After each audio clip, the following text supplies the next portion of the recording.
Valentine जवळ येत आहे आणि तुम्ही तुमच्या पार्टनरसाठी काही प्लॅनिंग केले का ना हे मला नक्की सांगा. असो, आज गुरुवार होता म्हणून की नाही उंबऱ्याच्या झाडाला गेले होते. पुन्हा सनस्क्रीन लावून दुपारच्या टायमिंगला आम्ही घरातून बाहेर पडलो, कारण की आम्हाला देवाला जायचं होतं. मग देवाचं वगैरे व्यवस्थित दर्शन वगैरे झालं आणि मग पुन्हा घरी आलो. तोपर्यंत मला रिसीव्ह झालेले 3 पार्सल्स आणि मी खूप एक्सायटेड होते.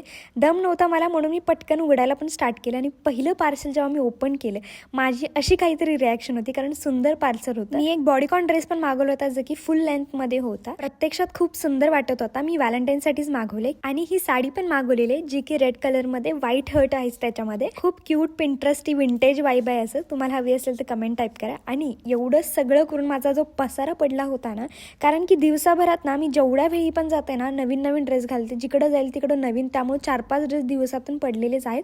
त्यात हा पार्सल पण जास्त. पहिल्यांदा ते सगळं आवरलं आणि दुपारी बाहेर गेलो होतो त्यामुळे मशीनलाच लावले होते कपडे, ते पण पटकन वाळायला टाकले. आणि आज संकष्टी असल्यामुळे म्हटलं की मोदक बनवावे, कारण असल्यावरतीच काहीतरी नवीन बनवतो, नाहीतर सहज तरी कोणी बनवतच नाही ना. त्यामुळं मी बनवलेला आहे हे मोदक, ज्याच्यावरती कळ्या खूप छान पडल्या होत्या. त्यानंतर म्हटलं की तळून नको बनवायला, मग आपण उकडूनच बनवूया, कारण की तळलं तर घसा पण खराब होऊ शकतो असा विचार करून. त्यानंतर मला घरात एकच जाळी दिसली होती, मग म्हटलं की पहिल्यांदा ती साफ करून घ्यावी. आणि गॅलरीत बघितलं तर खूप जास्त जाळे झाली होती. ह्याच्या आधी की माझा नवरा स्वतः बघून काहीतरी मला बोलेल, मी म्हटलं की गपचूप मी काढून घेते जाळ्या. त्यामध्ये ही काठी खूप जास्त दमवायला लागली होती, कारण की सारखी छोटी होत होती, पुन्हा मला मोठी करायला लागत होती आणि डोळ्यात पण खूप जास्त पडत होतं. असं होतं. Okay, bye.